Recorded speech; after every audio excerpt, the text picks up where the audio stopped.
자, 오늘 말씀의 제목은 참된 헌신입니다. 원래는 제목을 부분적 헌신, 죽음으로 인도하는 부분적 헌신이었었는데, 같은 제목이에요. 죽음으로 인도하는 부분적 헌신 또는 참된 헌신 마찬가지입니다. 자, 오늘 이야기는 이 아나니아 삽비라 이야기입니다. 자, 초대교회가 AD 33년 예수님의 죽음과 승천 이래로 예루살렘 교회가 사도들의 이적과 권능이 뒤따르는 교회가 됐었죠. 사도행전 2장에서 일어났던 오순절 방언, 이제 외국어죠. 오순절 날에 외국어가 이 성도들에게 임하여서 그 방언 사건으로 교회가 크게 부흥하였고, 사도행전 2장 44절부터 47절까지를 보면은 믿는 사람이 다 함께 있어 모든 물건을 서로 통용하고 또 재산과 소유를 팔아 각 사람의 필요를 따라 나누어주며 날마다 마음을 같이하고 성전에 모이기를 힘쓰고 집에서 떡을 떼며 기쁨과 순전의 마음으로 음식을 먹고 하나님을 찬미하며 또 온 백성에게 칭송을 받으니 주께서 구원받는 사람을 날마다 더하게 하시니라. 처음에 이제 공유 공동체가 생깁니다. 이게 어쩌면은 이제 오늘날 공유 경제의 시초가 될 수도 있겠네요. 소카나 그린카 같은 거죠. 신자들이 물건을 서로 통용하고, 여기서 통용은 공유한다는 뜻입니다. 또 재산과 소유를 팔아서 각 사람이 필요한 대로 나눠 쓰기 시작합니다. 이러한 것이 오늘날의 공산주의와는 약간 다른데, 여기서는 이제 재물의 소유권을 사도들이 담당을 하고 하나님의 대리인으로서 경제적 분배를 담당하였습니다. 이것이 정부에 의해서 행해지는 공산주의와는 조금 다른 모습이었습니다. 그리고 3장에서 예루살렘 성전 미문에 아름다운 문에 안진뱅이가 베드로에 의해서 고침을 받고, 4장에 이 베드로가 박해를 받아요. 베드로와 사도들이 박해를 받습니다.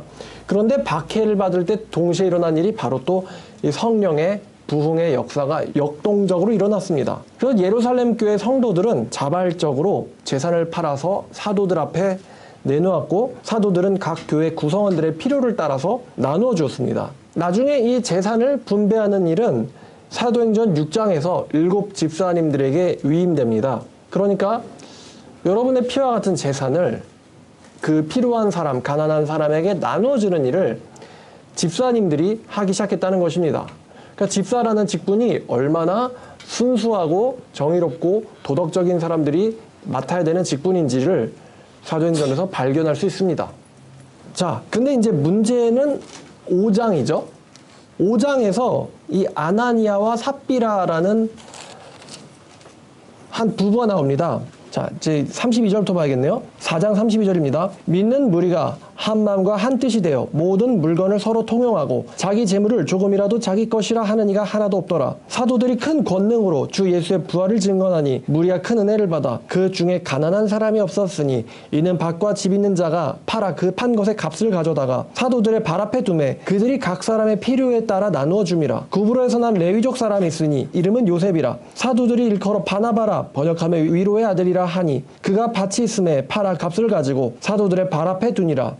대단한 일이 일어났었죠.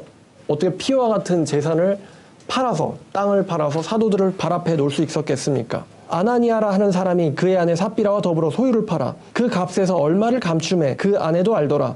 얼마만 가져다가 사도들의 발 앞에 두니 베드로가 이르되 아나니아야 어찌하여 사탄이 내 마음에 가득하여 네가 성령을 속이고 땅값 얼마를 감추었느냐. 땅이 그대로 있을 때에는 내 땅이 아니며 판 후에도 네 마음대로 할 수가 없더냐. 어찌하여 이 일을 내 마음에 두었느냐. 사람에게 거짓말한 것이 아니오 하나님께로다. 아나니아가 이 말을 듣고 엎드려져 혼이 떠나니 이 말을 듣는 사람이 다 크게 두려워하더라. 젊은 사람들이 일어나 시신을 싸서 메고 나가 장사하니라. 3시간쯤 지나 그의 아내가 그 일어난 일을 알지 못하고 들어오니 베드로가 이르되 그 땅 판값이 이것뿐이냐. 내게 말하라 하니 이르되 예 이것뿐이라더라. 베드로가 이르되 너희가 어찌 함께 꾀하여 주의 영을 시험하려 하느냐. 보라 네 남편을 장사하고 오는 사람들의 발이 문 앞에 이르렀으니 또 너를 메어 나가리라 하니 곧 그가 베드로의 발 앞에 엎드려져 혼이 떠나는지라. 젊은 사람들이 들어와 죽은 것을 보고 메어다가 그의 남편 곁에 장사하니 온 교회와 이 일을 듣는 사람들이 다 크게 두려워하니라.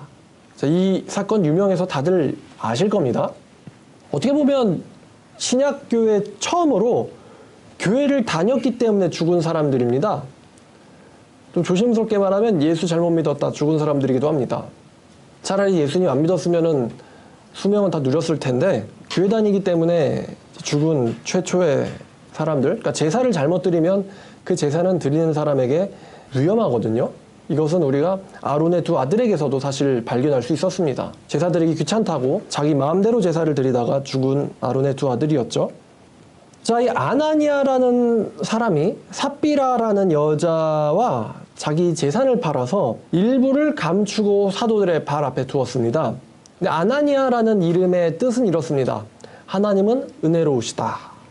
야가 하나님의 이름이죠. 하나님은 은혜로우시다가 아나니아라는 이름의 뜻이었고요. 근데 이 아나니아라는 사람이 하나님은 은혜로우시다라는 자기 이름과는 정반대로 은혜롭지 않게 짜게 행동을 했었어요. 삽비라라는 이름은 아람어입니다. 아마도 이스라엘 사람은 아닐 수도 있겠어요. 삽비라라는 여자 이름은 아람어인데 이 삽비라라는 단어가 사파이어의 어원입니다. 사파이어. 그러니까 보석의 이름이죠. 이 본문을 읽다가 우리가 가끔 의문이 들 수 있어요. 여기 본문을 보면은 사실 교회가 전 재산을 다 같이 내놓기로 정한 것도 아니었고요. 이것이 어떤 법이나 규칙도 아니었습니다. 근데 아나니아가 자기 재산을 팔고 일부를 감추고 일부를 내놓았죠. 근데 이런 일을 행하고 죽은 것에 대하여 이것이 억울한 죽음 아닌가? 하나님이 너무하신 것 아닌가? 아니면 베드로가 너무한 것 아닌가라는 의문을 가질 수 있습니다. 근데 이제 이 본문의 앞뒤 문맥을 보면요. 왜 아나니아가 삽비라와 같이 교회에서 재산을 팔고 일부만 내놓기로 했는지 여기에 몇 가지 가능성이 있습니다. 초대교회에서 자기 전 재산을 파는 일에 있어서 자기 전 재산을 팔아서 성도들과 같이 공유하는 것은 아마 초대교회 당시에는 굉장한 영예이자 믿음으로 보였었을 겁니다. 아나니아는요, 자신이 전 재산을 팔면 교회 내에서 위대하게 여겨질 거라고 생각했던 것 같습니다. 예루살렘 교회는요, 결코 작은 교회가 아닙니다. 그 2장을 보니까 믿는 자가 한 번에 3,000이나 더했다라고 합니다. 여러분, 그 고대 도시에서 3,000이나 되는 믿는 사람들이 생겼다라는 것은 사실 엄청난 규모를 자랑하거든요. 그 예루살렘의 교회는 수천 명이 모였던 교회였습니다. 근데 그 교회에서 영예롭게 여겨지는 일은 이것은 그 자신에게도 굉장히 영광스러운 일이었을 겁니다. 그러나 이제 타인들은 자발적으로 자기의 재산을 팔아서 내놓았는데 아나니아는 그렇지 않았어요. 아나니아는요, 이 아나니아의 눈은 이 구원받지 못한 사람의 눈인데 이 구원받지 못한 아나니아는 다른 사람들의 구원받은 사람들의 헌신을 자신의 육의 눈으로서 보기 시작했습니다. 그리고 이 두 사람은 영예를 돈으로 살려고 했었던 것이었죠. 고린도후서 9장 5절부터 7절까지의 말씀을 제가 읽어보겠습니다. 고린도후서 9장은요, 우리에게 헌금에 대해서 이러한 가르침을 주는데, 그러므로 내가 이 형제들로 먼저 너에게 가서 너희가 전에 약속한 연보를 미리 준비하게 하도록 권면하는 것이 필요한 줄 생각하였노니 이렇게 준비하여 참 연보답고 억지로 아니니라. 이것이 곧 적게 심는 자는 적게 거두고 많이 심는 자는 많이 거둔다는 말이로다. 그러나 각각 그 마음에 정한 대로 할 것이요 인색함으로나 억지로는 하지 말지니 하나님께서는 즐겁게 내는 자를 사랑하시느니라 라는 말씀입니다. 그러니까 하나님께서는 억지로나 인색함으로 내는 것을 기뻐하지 않으시고 즐겁게 낼 수 있는 사람을 사랑하신다라고 하셨습니다.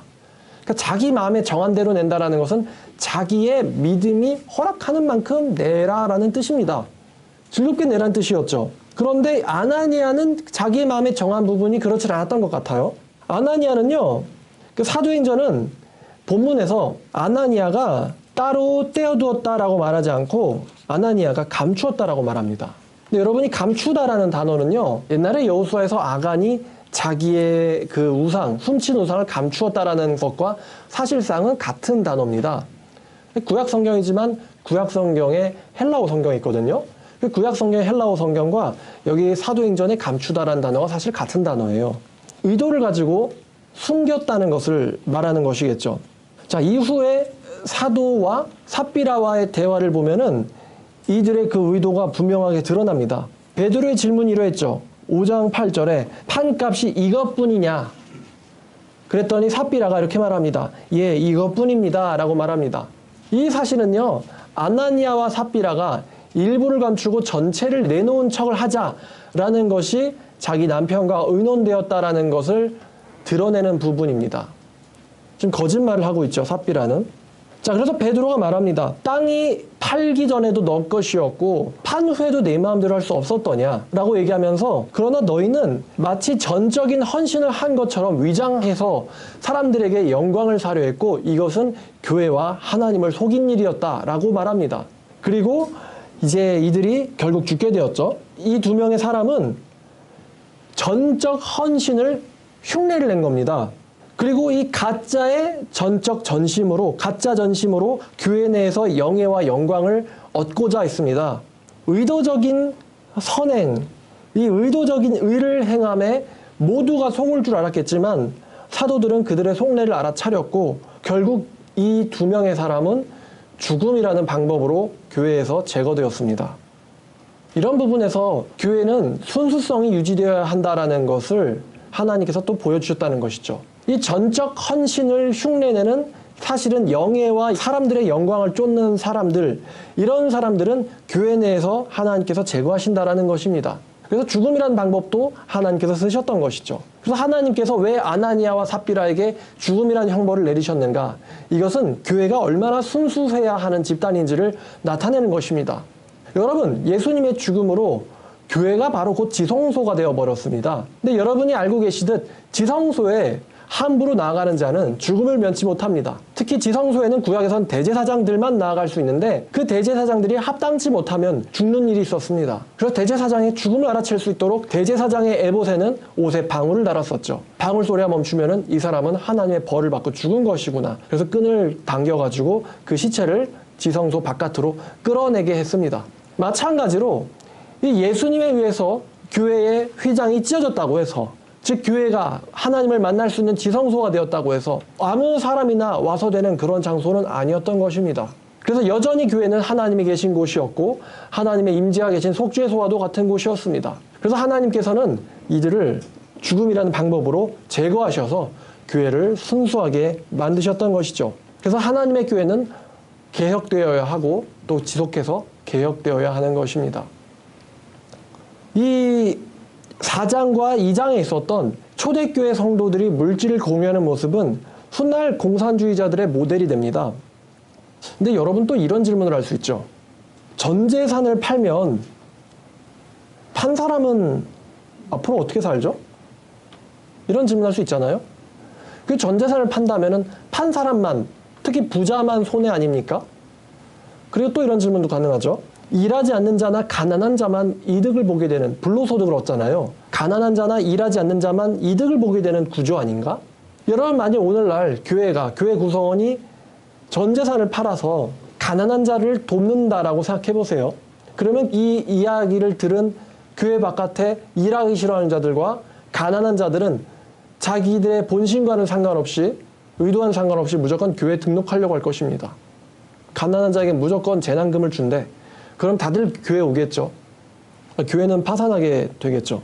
자, 근데 이 첫 번째, 두 번째 질문. 부자들만, 전재산 판 사람들은 어떻게 살게 되는 것이며 또 가난한 자만 이득 보는 구조 아니야. 이렇게 우리가 생각할 수 있는데, 우리가 초대교회에서 초대교회가 이렇게 물질을 공유함으로써 초대교회가 어려워졌다라거나 아니면 초대교회가 뭐 기근을 당하였다거나 이런 말을 하지 않고 오히려 교회가 더 흥왕하고 왕성하게 되었다라고 성경은 말하고 있습니다. 여기에 이제 비결이 있는데, 여러분, 초대교회가 물질을 공유하고도 더욱더 왕성하게 성장할 수 있었던 이유는 이것입니다. 그 중에 첫 번째는 바로 성령님의 새롭게 하심입니다. 성령님의 새롭게 하심에 의한 참된 인간성 회복. 이것이 물질을 공유하고도 다 같이 성장할 수 있는 비결이었습니다. 여러분, 이제 우리가 지구 내에서 일어났었던 공산주의 시스템은 초대교회를 제외하고 전부 다 실패했다는 것을 여러분 아실 것입니다. 근데 어떻게 초대교회는 이 공산주의를 할 수 있었을까? 이 공산주의랑은 좀 다르다고 얘기했었는데요. 뭐 이 당시에는 마르크스도 없었으니까 이 사람들은 타의에 의한 공산주의는 아니었어요. 자발적 헌신이었죠. 근데 어떻게 이들은 더욱 왕성할 수 있었을까? 성령의 새롭게 하심에 의한 참된 인간성 회복인데, 바로 무엇이 회복되냐면은 근면과 성실과 부지런함과 선을 행하고 베품과 이웃사랑으로 모두가 다 같이 충만했다는 것입니다. 에스겔 36장 24절을 보면 사람들이 성령을 받고 거듭날 때 이들에게 36장 24절부터 27절까지 읽어볼 건데요. 내가 너희를 여러 나라 가운데서 인도하여 내고 여러 민족 가운데서 모아내리고 고국 땅에 들어가서 맑은 물을 너희에게 뿌려서 너희를 정결하게 하되 곧 너희의 모든 더러운 것에서와 모든 우상 숭배에서 너희를 정결하게 할 것이며 또 새 영을 너희 속에 두고 새 영을 그리고 새 마음을 너희에게 주되 하나님께서 우리의 영과 마음을 완전히 새 것으로 바꿔주시겠다라고 약속하셨습니다. 너희 육신에서 굳은 마음을 제거하고 부드러운 마음을 줄 것이며 또 나의 성령을 너희 속에 두어 너희로 내 율례를 행하게 하리니 너희가 내 규례를 지켜 행할지라. 이 거듭난 사람들로 모인 이 초대교회 공동체는 성령의 새로운 영과 마음, 성령의 새롭게 하심으로 인해서 인간성이 회복되어서 이들은 각각이 근면과 성실과 부지런함과 이웃사랑과 나누어주고 선을 행함으로 가득 차 있었다는 것입니다. 이게 자발적 동기였다는 것이죠. 노동을 포기하는 것이 아닌 자신의 노동의 대가를 자발적으로 타인에게 베푸는 삶을 살 수 있게 됐었던 것이죠. 약간 이것과 비슷한 제도가 국민연금 아닌가 싶어요. 자신이 현재의 어려운 사람을 도와서 훗날에 자신이 어려울 때 도움을 받는다. 이런 개념 같습니다. 자, 두 번째는요. 가난한 자도 성실하게 살게 변합니다. 모두가 다 같이 열심히 일하는 사회가 된 것이죠. 이 당시에도 소득의 대선은 달랐었겠지만 가난한 자 역시 열심히 일함으로써 남을 돕고 모두가 다 같이 서로 돕는 공동체가 됐었던 것이 초대교회입니다. 세 번째는요. 하나님께서 우리에게 너희가 성령 받고 구원받으면 일하지 않아도 된다라고 말씀하지 않으셨습니다. 어떤 목회자는 거듭난 사람들은 일할 필요가 없고 전도만 해야 된다라고 말하는 목회자가 있다고 합니다. 근데 제 생각에 그분은 성경을 잘못 이해하신 것 같아요. 왜냐하면 하나님께서 우리에게 일하라고 말씀하셨기 때문입니다. 이 근로 혹은 노동은 악이 아니고요. 선한 것이고 하나님이 주시는 선물이다라고 저는 생각합니다. 우리가 방금 읽었던 에스겔 36장 29절을 보면요. 내가 너희를 모든 더러운 데서 구원하고 곡식이 풍성하게 하여 기근이 너에게 닥치지 아니하게 할 것이며 또 나무의 열매와 밭의 소산을 풍성하게 하여 너희가 다시는 기근의 욕을 여러 나라에게 당하지 아니하게 하리니 그때에 너희가 너희 악한 길과 너희 좋지 못한 행위를 기억하고 너희 모든 죄악과 가증한 일로 말미암아 스스로를 밉게 보리라. 이 말씀을 보면 하나님께서 이 구원받은 사람들에게 곡식을 풍성하게 하시겠다라고 말씀하셨어요. 근데 이 말을 잘 보면 구원받은 이후에도 여전히 농업은 지속되고 있다라는 것을 우리가 알 수 있어요. 여전히 농업은 지속되고 있었다. 그러니까 구원받은 사람들이 일을 안 하는 것이냐? 아니라는 것입니다. 구원받은 사람들도 일을 열심히 한다는 것입니다. 이 부분은 신명기에서 더욱 잘 드러나는데요. 신명기에서 새롭게 하심에 해당하는 것이 바로 30장이죠. 신명기 30장을 8절과 9절을 읽어보시면요. 너는 돌아와 다시 여호와의 말씀을 청종하고 내가 오늘 네게 명령하는 그 모든 명령을 행할 것이라. 네가 네 하나님 여호와의 말씀을 청종하여 이 율법책에 기록된 그의 명령과 규례를 지키고 네 마음을 다하고 뜻을 다하여 여호와 네 하나님께로 돌아오면 네 하나님 여호와께서 네 손으로 하는 모든 일과 네 몸의 소생과 네 가축의 새끼와 내 토지 소산을 많게 하시고 내게 복을 주시되 곧 여호와께서 내 조상들을 기뻐하신 것과 같이 너를 다시 기뻐하사 너에게 복을 주시리라라고 말씀하십니다. 그럼 제가 보고 싶은 부분은 네 손으로 하는 모든 일과 네 몸의 소생과 점점점. 그러니 거듭난 사람들도 네 손으로 하는 모든 일, 즉 노동을 하고 있다는 것을 우리는 알 수 있습니다. 그러니까 하나님을 제대로 믿은 뒤에는 일을 할 필요 없다는 것은 잘못된 생각입니다. 하나님께서는 일을 너희가 거듭난 뒤에도 여전히 네 손으로 일을 한다라고 말씀하셨어요. 우리는 이러한 아주 모범적 모델을 사도 바울에게서도 볼 수 있습니다. 사도 바울은 거듭난 이후에도 열심히 일을 했습니다. 자, 그러니까 이 하나님 믿으면 일하지 않아도 되는 게 아니라 성령을 받아서 원래 인간이 갖고 있었던 성실함과 근면과 선함이 회복되는 것입니다. 그러니까 가난한 자부터 부자 이르기까지 모든 사람들이 근면 성실하게 변해버렸기 때문에 사실 이들이 재물을 공유하고도 파산하지 않는 것이었죠. 여러분, 그 한국에서 왜 공공화장실에 휴지가 없습니까? 비치해봤더니 어떻게 돼요? 다 그냥 가져가 버리고, 그죠? 다 가져가 버리고 또 젊은 청소년들은 그거를 막 물에 적셔가지고 거울에다가 덕지덕지 던져서 붙여놓고 말이죠. 그리고 어떤 노인분들은 이게 재산이랍시고 빼가지고 휴지를 들고 갑니다. 제가 스타벅스에 예전에 잠깐 갔었는데 어떤 할머니가 오셔가지고 그 스타벅스에 있는 냅킨 있잖아요. 그 냅킨을 그냥 그대로 쑥 빼가지고 가져가는 거예요. 그 황토색의 그 표백도 안 된 냅킨 있잖아요. 그 경우 어디다 쓰신다고 그냥 통째로 그냥 쓱 두 개, 쓱 빼가지고 가시는 겁니다. 여러분, 그런 사람들, 그런 도둑들이 가득 차 있는 세상에서 공산주의는 불가능합니다.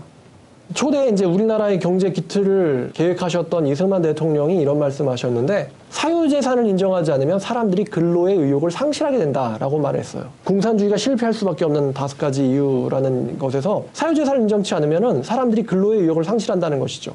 사실 공산주의자들이 잊어먹었던 것 중에 한 가지는 인간은 지독하게 이기적이라는 것입니다. 너희가 다 같이 일 안 해도 돼. 지금 베네수엘라가 그렇죠. 다 같이 일 안 해도 되고 국가에서 지급할 것이다. 이러면요, 사람들이 아무도 일하려고 하지 않아요. 요즘 국가재난지원금 지급했잖아요. 어떤 일을 합니까? 노인들은 한 30만 원짜리 도수치료를 받아가지고 그거를 또 실비로 받아가지고 현금화를 하고 있고, 젊은 애들은 에어팟을 사가지고 그것을 또 중고가에 헐값으로 내놓습니다. 그래가지고 그 재난지원금을 현금, 그 깡이라고 하나요? 현금화하고 있고, 지금 나라에서 너희들 어려울 때 쓰라고 재난지원금을 줬더니만 그것을 부당한 방법으로, 아직 불법은 아니죠, 부당한 방법으로 현금화 시킨다는 것입니다. 꼭 필요한 곳에 쓰는 것이 아니라 누구나 다 가져간다는 거예요. 여러분, 만약 길거리에 현금이 이렇게 신문, 무슨 지역신문처럼 따다다다 쌓여 있어가지고 가난한 사람이 가난할 때 피해어 쓰세요 라고 5만 원짜리가 한 몇 억 쌓여 있다고 생각해 보세요. 여러분, 그러면요 어떻게 될까요? 그 현금이 몇 억 쌓여 있는 게 아마 누가 기둥째로 뽑아가지 않을까요? 필요할 때만 딱 한 장 가져가는 게 아니라 다 같이 그럴 겁니다. 누가 일하겠습니까? 누가 아르바이트를 하겠습니까? 다 같이 공돈 쓰려고 하겠죠. 그러니 공산주의가 실패할 수밖에 없는 것입니다. 인간은 지독하게 이기적이다라는 것을 공산주의의 설계자들은 몰랐던 것이죠. 그러나 이 공산주의와도 비슷한 최초의 교회는 성령에 의해서 거듭난 사람들에 의해서 일어난 일이었어요. 그 누구도 자발적으로 자기 것을 자기 것이라고 하지 않았습니다.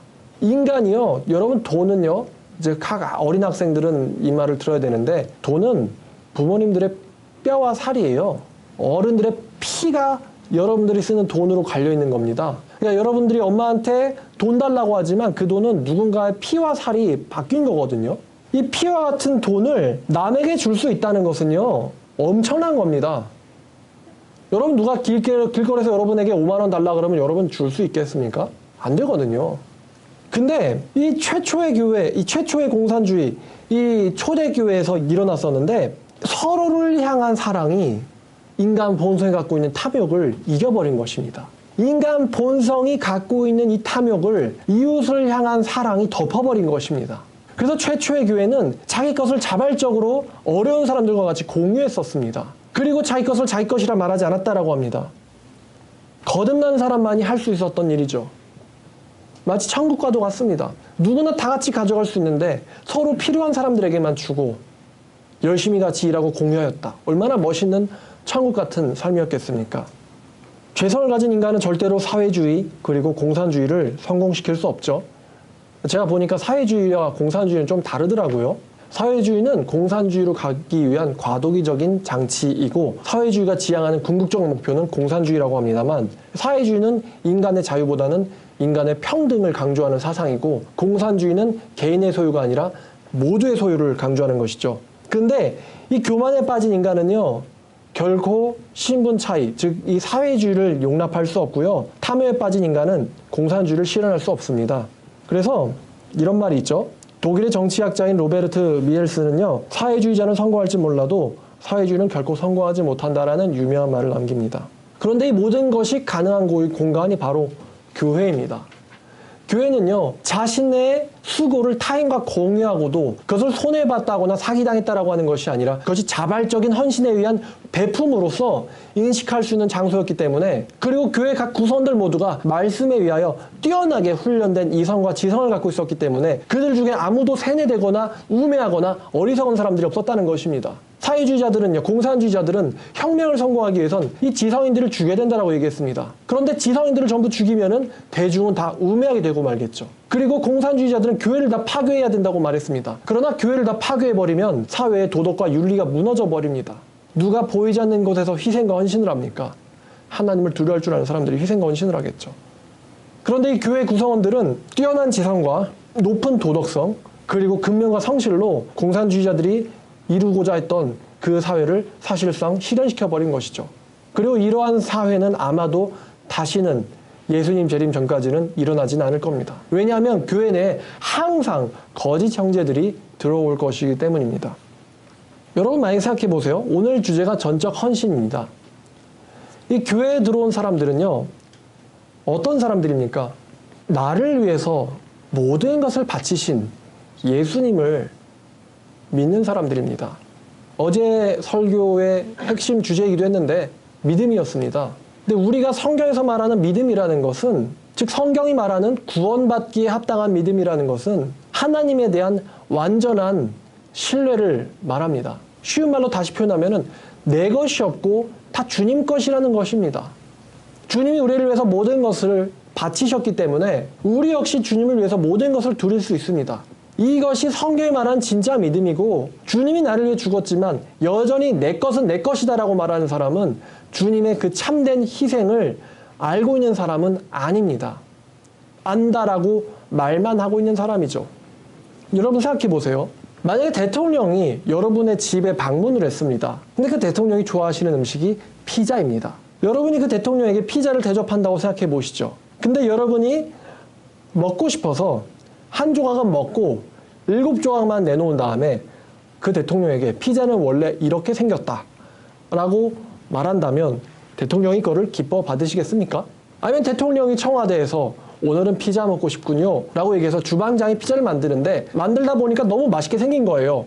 그래서 주방장이 2조각을 띄워 먹고는 이 팽맨같이 생긴 피자를 대통령에게 주면서 하는 말이, 피자는 원래 이렇게 생겼습니다. 이렇게 얘기한다면 그 주방장이 어떻게 되겠습니까? 당장 잘리겠죠? 하물며 하나님께 나를 받아주세요 라고 하면서 사실 내 일부를 떼어놨다면요, 하나님께서 그것을 기뻐 받으실까요? 왜 제사 드릴 때 점이 있거나 흠이 있는 건 여호와께로 가져오지 말라고 했을까요? 하나님이 점이 있거나 흠이 있는 짐승은 싫어해서였을까요? 그 점과 흠이 있는 짐승을 드린다는 것은 여호와에 대한 모욕이기 때문이에요. 사실 전적 헌신할 생각은 없지만 내 죄 좀 용서해 주세요. 이게 점과 흠이 있는 것입니다. 내가 가진 가축 중에서 좀 절름발이, 흠이 있고 가치가 없는 것들, 가치가 없는 거 어차피 죽일 건데, 죽여서 태우고 구울 건데, 그게 뭐 점이 있든 흠이 있든 절름발이든 그게 뭔 상관이에요? 어차피 죽일 건데요. 근데 중요한 것은요, 어떤 고기가 나오느냐가 아니라 어떤 마음으로 드리느냐예요. 내가 하나님께 전심을 다하고 있는데 점이나 흠이 있는 것을 드린다는 것은 하나님께 전심일 수가 없는 것입니다.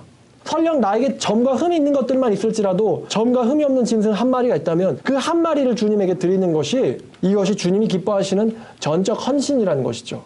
사실상 주님은 모든 것을 가져갈 수 있는 능력도 되십니다. 그러셨던 적이 이스라엘 역사에서 몇 번 있었죠. 아내나 땅이나 재산이나 다 뺏어버리겠다. 그러셨던 적이 있었습니다. 얼마든지 능력이 있으세요. 노아의 홍수 때도 그러셨습니다. 다 뺏어버리겠다. 너희의 재물과 땅과 모든 것들을 다 없애버리겠다라고 하실 수 있는 분입니다. 그러나 그분이 일부만 받으신 이유는 우리에게 무엇이 필요한지를 그분 자신이 제일 잘 알기 때문입니다. 그래서 내가 너희의 마음을 보고 너에게 복을 주겠다라고 말씀하셨던 거예요. 내가 너에게 복을 내리지 않나 한번 나를 시험해봐라 라고 말씀하신 겁니다. 그런데 이 구약 성경과 마찬가지로 우리가 신약의 교회인 우리들도 역시 여호와께 전심을 다해야 되는데, 전심을 다하지 못하고 일부만 보면서, 일부만 드리면서 사실상은 이 보물을 내가 갖고 있지를 못하면 난 죽는다라고 아나니아와 삽비라는 생각했던 거예요. 이것을 다 내놓으면은 나는 죽는다라고 생각했던 거예요. 그러면 그러한 믿음 없음에 머물러 있어야 되고, 그 믿음 없음을 가지고 괴로워하고 고통스러워하고 기도해야 되는데 아나니아와 삽비라는 교회 전체를 속여먹기로 생각했던 겁니다. 다들 믿음이 있어 보이니까 자기도 믿음 있는 척을 하려고 했던 거예요. 근데 여러분, 믿음은 척할 수 있는 게 아닙니다. 믿음은 실력이죠. 믿음은 능력이고 실력이지 내가 억지로 꾸며내서 있는 것처럼 보일 수 있는 게 아니란 말입니다. 내가 정말 주님을 전적으로 신뢰한다면 주님을 전적으로 신뢰하는 만큼 행동이 나오게 되어 있습니다. 사실 우리 인간끼리도, 인간은 영적인 동물이기 때문에 보고 압니다. 말로 잘 표현은 못하지만 그 사람이, 심지어 장애인들조차도 이 사람이 나를 사랑하는지 나를 싫어하는지, 이 사람이 정말 순수한 마음으로 근무하는지 아니면은 시간 때우려고, 봉사활동 시간 받으려고 왔는지 장애인들도 안다는 것입니다. 요즘 사회에 언급되고 있는 N번방, 거기에 있는 용의자들, 범죄자들이 사회 봉사활동을 그렇게 많이 했었다는 사실을 여러분들 아실 것입니다. 그들이 정말 불쌍한 사람들을 돕고 싶어서 봉사활동을 했었을까요? 아니면 불쌍한 사람들을 어떻게 해야지 심리지배를 할 수 있는지를 실험해보고 알아보기 위해서 봉사활동을 했었을까요? 분명 전자는 아니겠죠. 불쌍한 사람을 불쌍하게 여길 줄 아는 사람은 남을 불쌍하게 만들질 않기 때문입니다. 겉으로 보면 착한 청년, 근데 알고 봤더니 끔찍한 사람이었어. 근데 장애인은 분명 알았을 거예요. 말 못하는 장애인들은. 비록 말은 못하지만 그 사람이 나를 향해서 웃는 그 얼굴이 순수한 웃음인지 아니면은 비웃는 것인지 난 너보다 낫지 하면서 장애인들도 알 거라는 것입니다. 마찬가지로 우리들도 알고 있습니다. 어떤 사람이 주님에게 순수한지 그렇지 못한지를 우리도 서로가 알고 있다는 것입니다. 말만 안 할 뿐이지. 비판하지 말고 흠잡지 말고 비난하지 않아야 되는 공동체이기 때문에 말을 안 할 뿐이지 사실은 다 같이 알고 있다는 것입니다. 분명한 것은 하나님은 더 잘 안다는 것이겠죠. 하나님께서 우리를 시험하겠다라고 말씀하셨지만 사실 하나님께서는 시험하지 않고도 그 사람의 본질을 너무나 잘 알고 계시다는 것이죠. 베드로에게 예수님이 네가 전적 헌신을 하겠느냐? 3번 저주하고 맹세하여 나를 부인하리라. 예수님은 안다는 것이죠. 그래서 사람은 속일 수 있을지 몰라도 하나님은 못 속입니다.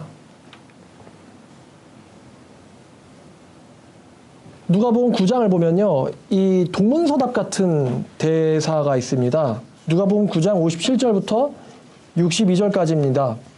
57절 누가복음 9장 길 가실 때에 어떤 사람이 여짜오되 어디로 가시든 나는 따르리이다. 전적 헌신처럼 보이죠. 어디로 가시든 나를 따르리이다. 그랬더니 예수님이 이런 말씀하세요. 여우도 굴이 있고 공중에 새도 집이 있을 때 인자는 머리 둘 곳이 없도다. 네가 정말 나를 따르겠다고? 인자는 집도 없어. 인자는 머리 둘 곳도 없어. 그런데 네가 나를 따르겠다고? 자, 그 다음에 또 어떤 사람이 말합니다. 그 또 다른 사람에게 말씀하시되 나를 따르라 하시니 그가 이르되 나로 먼저 가서 아버지를 장사하게 해주세요. 아니 아버지가 돌아가셨는데 장사는 하고 와도 되는 거 아닙니까? 장례는 치르고 와야죠. 근데 예수님께서 죽은 자들로 자기의 죽은 자를 장사하게 하고 너는 가서 하나님의 나라를 전파해라. 어떻게 이렇게 폐륜적인 말씀을 예수님께서 하실 수 있습니까? 여러분 만약에 여러분이 선교 준비하거나 아니면은 전도하려고 하는데 갑자기 부모님이 갑자기 돌아가셨어요. 그런데 목사님이 죽은 자들로 죽은 자를 장사하게 하고 여러분은 선교와 전도를 하십시오. 그러면은 여러분 그 교회 다닐 수 있겠어요? 분명히 어떻게 목사님 저럴 수 있어. 이런 상처받고 나갈 겁니다.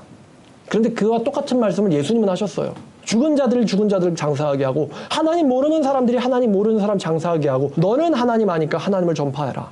이렇게 말씀하십니다. 그 뒤에 또 어떤 사람이 말합니다. 또 다른 사람이 이르되 주여 내가 주를 따르겠나이다마는 내 가족으로 하여금 먼저 작별하게 허락하소서. 그랬더니 예수님께서 이렇게 말씀하세요. 그래 인사하고 와라가 아니라 손에 쟁기를 잡고 뒤를 돌아보는 자는 하나님 나라에 들어가기 합당하지 아니하니라 라고 말씀하십니다. 예수님 너무하시죠? 그런데 예수님이 이렇게 너무해 보이는 말씀하신 이유는 그 사람들의 본질을 알고 계시기 때문이에요. 너희는 아직 전적 헌신이 되지 않았다.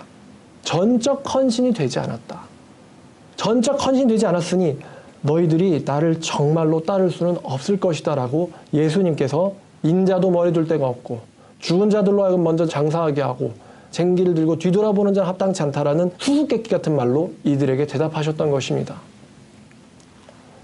즉 주님이 원하시는 것은 전적인 헌신이라는 것이죠. 우리가 오늘 본문에서 봤듯 베드로가 얘기하죠. 밭을 팔기 전에는 내 것이 아니며 또 땅을 판 뒤에도 내 마음대로 할 수 없더냐. 여러분 교회 다니기 위한 조건이 처음부터 전적 헌신이 가능한 사람은 아닙니다. 하나님께서는 우리의 믿음이 연약함과 우리가 성장 중이라는 사실을 하나님도 사도들도 잘 알고 있습니다. 아까 말씀드렸듯 그 사람들에게 필요한 것은 기도입니다. 아버지, 내가 아버지의 생명으로 구원받았다라고 하면서도 여전히 겁이 많습니다. 여전히 세상 것에서 떨어지질 못하고 있습니다. 내가 이것을 내려놓았다가 내가 죽을까봐 겁이 나요. 아버지, 이 믿음 없는 자를 불쌍하게 여기시고 제가 아버지의 뜻대로 성장할 수 있도록 도와주세요라고 간절히 기도를 할 수 있죠, 우리는. 여러분들은 주님에게 믿음이 성장하게 해달라고 기도할 수 있습니다. 그럼 주님께서는요, 분명히 그 기도를 들으셨다가 분명 어떤 일들을 여러분에게 행하실 것입니다. 그 일은 분명 여러분들에게 기분 좋은 일은 아닐 수도 있습니다. 왜냐하면 내가 보물처럼 남겨놓던, 내가 감추었던 그 일부를 주님께서 갈 것이기 때문입니다. 아프겠지만 그것이 떨어진 이후에는 여러분은 좀 더 가벼워진 몸을, 가벼워진 여러분들의 영성, 결국 가볍다는 말은 아니에요. 새털처럼 가벼워진 여러분의 믿음을 여러분들은 체험할 수 있을 겁니다. 나를 올감했던 것들이 끊어졌다. 내가 목숨처럼 여기던 것이 사실은 나를 올감했었던 쇠사슬에 불과했다는 것을 여러분들은 그것을 잃어버리고 나서 깨닫게 될 것입니다. 잃어버린 순간에는 괴롭겠지만 말이죠. 그게 어쩔 때는 소중한 사람이 될 수도 있고요. 남자친구나 여자친구가 될 수도 있고, 가족이 될 수도 있고, 자식이 될 수도 있고, 부모가 될 수도 있고, 현대의 가장 큰 신인 돈이 될 수도 있습니다. 그러나 그것들을 잃어버릴 때 여러분들이 좀 더 가벼워진 믿음을 갖게 될 거라는 것이죠. 우상에게 얽매여진 그런 신앙생활이 아니라 우상이 떨어져 나간 신앙생활 말입니다. 오늘 말씀의 이제 결론으로 가겠습니다. 여러분, 우리가 어떻게 이 초대교회 같은 아름다운 공동체를 만들 수 있을까요? 가장 중요한 말씀은 바로 이것인데, 요한일서의 핵심 주제인 서로 사랑입니다. 요한일서 3장 23절과 4절은 이렇게 말합니다. 새 계명이기도 하거든요. 23절과 4절입니다. 예수님의 계명은 이것이니, 하나님의 계명은 이것이니, 곧 그의 아들 예수 그리스도의 이름을 믿고 그가 우리에게 주신 계명대로 서로 사랑할 것이니라. 예수의 계명을 지키는 자는 주 안에 거하고 또 주님은 그의 안에 거하나니 우리에게 주신 성령으로 말미암아 그가 우리 안에 거하시는 줄을 우리가 아느니라 라고 말합니다. 하나님의 교회 사람들은 예수님의 새 계명이 유월절이라고 하거든요. 근데 그렇진 않아요. 요한일서에 따르면 예수님이 우리에게 주신 그의 계명은 곧 서로 사랑하는 겁니다. 서로 사랑하는 것. 사랑은 바로 예수의 계명입니다. 또 4장입니다. 4장 7, 8절. 사랑하는 자들아 우리가 서로 사랑하자. 사랑은 하나님께 속한 것이니 사랑하는 자마다 하나님으로부터 나서 하나님을 알고 사랑하지 아니하는 자는 하나님을 알지 못하나니 이는 하나님은 사랑이심이라. 11절. 사랑하는 자들아 하나님이 이같이 우리를 사랑하셨은즉 우리도 서로 사랑하는 것이 마땅하도다. 어느 때나 하나님을 본 사람은 없을 때 만일 우리가 서로 사랑하면 하나님이 우리 안에 거하시고 그의 사랑이 우리 안에 온전히 이루어지느니라 라고 말하고 계십니다. 또한 18절. 사랑 안에는 두려움이 없고 온전한 사랑은 두려움을 내쫓나니 두려움에는 형벌이 있음이라. 두려워하는 자는 사랑 안에서 온전히 이루지 못하였느니라. 우리가 사랑함은 그가 먼저 우리를 사랑하셨음이라. 누구든지 하나님을 사랑하노라 하며 그의 형제를 미워하면 이는 거짓말하는 자니 보는 바 그 형제를 사랑하지 못하는 자가 보지 못하는 바 하나님을 사랑할 수 없느니라. 우리가 이 계명을 주께 받았으니 하나님을 사랑하는 자는 또한 그 형제를 사랑할지니라 라고 말합니다. 서로 사랑함으로써 우리의 탐욕과 죄성을 이길 수 있습니다. 이것은 마치 부모님이 자기 자녀들을 사랑하기 때문에 자신의 물질을 자녀에게 주는 것과 마찬가지죠. 그러나 우리가 만일 우리가 사랑할 수 있는 존재만 사랑한다면은 그것은 지옥 가는 사람들과는 별반 다를 바가 없을 것입니다. 왜냐하면은 죄인들도 지옥 자식들도요, 자기 자식한테는 어떻게든 재산 물려주려고 편법과 불법을 다하기 때문입니다. 여러분 뉴스에서 보시죠. 죄인들도요, 자기 자식한테는 재산 물려주려고 어떻게든 해요. 그런데 우리는 자기 자녀에게가 아니라 사회에게 공헌하고 기부하는 사람이 정말 도덕적으로 뛰어난 사람이라는 것을 모두가 다 같이, 심지어 자기는 할지라도 인정합니다. 마찬가지로 크리스찬들도요, 우리가 사랑해야만 하는 사람이 아니라 우리가 사랑할 수 없는 사람들을 사랑하는 데서 사실 기독교인의 강점이 부각됩니다. 얼마나 초대교회가 서로 사랑했으면은 이 피 같은 물질을 나눠줬겠습니까? 또 사도들을, 또 집사들을 얼마나 신뢰했으면은 그들은 물질을 사도들에게, 그리고 사도들은 그 물질을 집사들에게 나눠주라라고 위임을 했었을까요? 오늘날 이제 현대 교회들에게서요, 이 물질들을 집사님들이 관리하라라고 하면요, 잘하는 교회도 있겠지만 여기저기서 사라질 겁니다. 어떤 교회 보니까 어떤 교회 장로님인가가 몇 년에 걸쳐서 교회 돈을 횡령을 하셨더라고요. 그래가지고 따로 떼낸 돈이 몇 억은 된다라는 제가 이야기를 들은 적이 있어요. 좋은 이야기는 아니죠. 장로라는 분도 어떻게 그럴 수 있는지, 장로를 잘못 준 거죠. 정말 하나님을 목숨 걸고 사랑하는 사람이 아니라 장로처럼 행세를 하고 있는 사람에게 장로직을 줘가지고 가짜가 장로가 된 거예요. 이게 아나니아 삽비라 같은 사람이 장로가 된 거죠. 그러니까 교회의 재정을 관리하면서 사실 얼마를 떼어다가 자기가 감추는, 이 아나니아는 자기 걸 자기가 감췄는데 그분은 교회 걸 자기한테 감춘 거죠. 이런 일들이 일어나지 않겠습니까? 그런데 초대교회는 집사님들이 그런 일을 했다는 것입니다. 그러니까 정말 이 집사라는 직분은 성경에 따르면 정말로 위대한 직분임에 틀림없습니다. 사도들이 그런 일을 일임했던 이유는 자신들은 기도와 말씀에 힘쓰겠다라는 이유 때문이었죠. 자, 그 다음에 이제 두 번째는 이 말씀인데요. 히브리서 10장입니다. 히브리서 10장 23절부터 25절까지를 보면은 특히나 요즘에 어울리는 말씀인 것 같습니다. 또 약속하신 이는 미쁘시니 10장 23절입니다. 히브리서. 우리가 믿는 도리의 소망을 움직이지 말며 굳게 잡고 서로 돌아보며 사랑과 선행을 서로 격려하며 모이기를 패하는 어떤 사람들의 습관과 같이 하지 말고 오직 서로 권면하여 그날이 가까움을 볼수록 더욱 그렇게 하자. 그날이 어떤 날입니까? 예수님이 다시 오시는 날입니다. 그러니 히브리서 말씀을 받는 사람들보다도 오늘날 이 말씀을 읽고 있는, 지금 이 말씀을 읽고 있는 저희들이 이 독자들보다도 훨씬 그날에 가까운 시기를 살고 있는 거 아니겠습니까? 그러니 그날이 더욱 가까울수록 더욱 그리하자라고 말합니다. 모이기를 패하지 말고 서로 돌아보고 서로 격려해서 그날이 가까울수록 더욱 그리하자. 결국 이것도 서로 사랑하고 권면하자는 내용입니다. 여러분, 저희 교회는 말이죠, 천국 공동체입니다. 비록 저희 교회에 다니는 모두가 다 천국 갈 거라고 생각하진 않겠습니다만 그래도 목표만큼은, 이상만큼은 다 같이 천국 가는 것이 저의 목표고 꿈이고 소원입니다. 저에게 말씀을 들었던 사람이 지옥에 가 있다. 그러면 제가 얼마나 가슴이 아플까요? 그러니까 모두가 다 같이 가야 되는 것이죠. 낙오하지 않고요. 그래서 이런 말씀을 하는 것 아니겠습니까?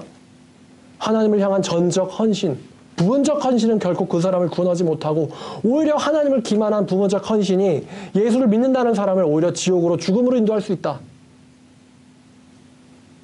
오늘 어쩌면 제목이 죽음으로 인도하는 부분적 헌신이었거든요.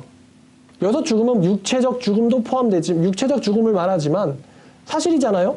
부분적 헌신했다가 내놓긴 내놓았는데 일부만 내놨다 죽었잖아요, 아나니아가. 그러니까 여기서 죽음을 이르렀다라는 것도 사실이지만 이 죽음은 또 영적으로 생각해보면은 지옥이라는 개념도 포함하고 있습니다. 그러니까 하나님 앞에서 믿는 척 쇼했다가 지옥 간 거죠. 죽고 지옥 간 거예요. 얼마나 불쌍하고 비참한 인생입니까? 사도들이라고 해서 이 사람들 죽는 걸 볼 때 기쁘진 않았었을 거예요. 그러니까 저의 그 목적도 우리가 다 같이 천국 가는 데 있는 것이지 뭐 여러분들이 어쩌고 그런 데 있는 것이 아닙니다. 여러분들이 정말 근면하고 성실하게 부지런하게 새 사람이 되어서 나라에도 헌신하고 교회에도 헌신하고 또 불쌍한 사람들에게도 헌신하고 그런다면 여러분들 죽음을 맞을 때에 분명 많은 사람들이 여러분들의 죽음을 칭찬할 겁니다. 제가 어떤 장로님이 죽었는데 그 장로님이 굉장히 부자예요. 회사 회장이니까. 근데 죽었을 때 유품 하나 남긴 게 바로 성경책이고 나머지는 기부를 했습니다. 이게 뉴스에 났어요. 여러분 세상에 하루에 몇 명이나 죽는데 그분의 죽음이 뉴스에 나옵니까?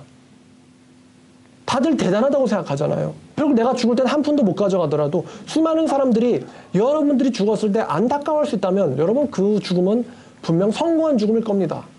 요즘 인터넷에서 구하라 씨가 뭐 친족 상속이 막 이렇게 싸웁니다. 근데 그런 게 아니라 여러분들의 죽음으로 인해서 사람들이 참으로 멋있는 죽음이다, 멋있는 마지막이었다라고 이야기할 수 있다면 내가 죽고 나서 자기들끼리 싸우는 게 아니라 내가 죽고 나서 멋있는 죽음이다 라고 한다면요, 누가 그 사람의 인생을 가리켜서 실패한 인생이라고 말할 수 있겠습니까? 여러분들이 하나님을 만나서 정말 근면 성실하게 산다면 말이죠. 그리고 하나님께서는 분명 약속하시기를 여러분들에게 복 주겠다라고 신명기에서도 예레미야에서도 에스겔에서도 또 마태복음에서도요, 나를 위해서 토지와 전토를 벌인 자는 몇 배나 더 이 생에서 받게 될 거라고 말씀하셨어요. 하나님께서, 예수님께서, 선지자들이, 사도들이 약속을 했기 때문에요. 사도 바울도 얘기했잖아요. 누르고 흔들어서 넘치도록 받게 될 것이다. 예수님 말씀 인용하면서 주는 것이 받는 것보다 복이 있다라고 말하지 않았습니까? 분명 여러분들은 복 받게 될 겁니다. 그러나 이러한 행동을 억지로 인색함으로 한다면은 하나님이 알아보시고 복 주지 않겠죠. 그러니까 우리에게 필요한 것은 바로 믿음이에요, 믿음. 주님을 향한 전적인 믿음입니다. 그 믿음을 가지고 이 세상을 살고 또 이웃을 돕고 어려운 사람들을 돌봐주는 것입니다. 그럼 분명 하나님께서 잘 살고 왔다, 나의 사랑하는 종아라고 칭찬해 줄 것입니다. 여러분, 지금 세상이 시끄럽습니다. 한국은 다행히도 이제 진정되는 국면입니다만 이제 코로나뿐만 아니라 미중 갈등이 또 시작됐어요. 홍콩 문제로 갈등하고 코로나 문제로 갈등하고 경제 제재 문제로 갈등합니다. 제가 어제는 또 베네수엘라의 과이도 의장 아시죠? 잘 살아있나 궁금해서 검색을 했더니 이번엔 또 이란과 미국이 또 갈등을 겪고 있더라고요. 이란이 하도 경제 제재 받으니까 돈 좀 벌어오고 했다고 베네수엘라한테 석유를 수출하려고 하는데 미국이 그거를 금지하고 있는 거예요. 온 세상이 지금 난립니다. 우리는 느끼지 못하고 있지만요. 그리고 우리는 본능적으로 이 평화로운 시대도 언젠간 끝이 올 수 있다는 것을 느끼고 있지 않습니까? 그러니까 이런 말씀이 선포될 때 여러분 정신 차리시고 하나님 앞에서 부끄러움 없이 사는 여러분 되기를 원해요. 비록 우리가 지리상으로는 전 세계에서 구석에 해당하는 장소에 살고 있습니다. 구석에 살고 있어요. 그러나 마음만큼은 또 여러분들의 정신만큼은 이 구석에 갇혀있지를 않길 바랍니다. 하나님에게 크게 쓰임받는 그릇이 되십시오. 오늘 말씀 부분적 헌신은 죽음을 가져온다 라는 제목으로 여러분들에게 말씀 전해드렸습니다. 반대로 생명을 불러오는 참된 헌신이라는 제목도 되겠습니다. 기도하겠습니다. 하나님 아버지 감사합니다. 이 아나니와 삽비라 같이 참으로 어리석게 행동했었던 사람들이 되지 않게 하시며 사도들이나 이 7 선택됐던 7 지사와 같이 아버지의 말씀과 성령을 받아서 세상에서도 인정받고 아버지 앞에서도 귀히 쓰임받는 저희 모두가 될 수 있도록 인도하여 주시옵소서. 교회 어느 누구도 낙오하거나 게으르게 사는 자 없게 하시며 우리 모두가 하나님 앞에서 성심성의껏 사는 사람들 되어서 가족에게도 사회에서도 교회 내부에서도 인정받고 하나님께 영광 돌리는 자발적인 전적 헌신자들 되게 도와주시옵소서. 아버지, 또한 아직 믿음이 거기에 이르지 못하는 자가 있다면 주님께서 돌아보아 주시고 주님 그들의 믿음도 아버지께서 불쌍하게 여겨주사 하나님 아버지 그들도 또한 전적 헌신에 이를 수 있는 믿음을 갖게 주님께서 이끌어 주시옵소서. 우리 모두가 서로 사랑하고 격려하는 공동체 되기를 원합니다. 아버지, 우리 말씀 사랑교회 정말 하나님의 말씀을 사모해서 모인 사람들이 오니 아버지 이들이 이제는 말씀에서 실천과 삶으로 나아가는 우리 모두 될 수 있도록 이끌어 주시옵소서. 감사드리며 사랑 많으신 우리 주 예수님의 이름으로 기도드렸습니다. 아멘.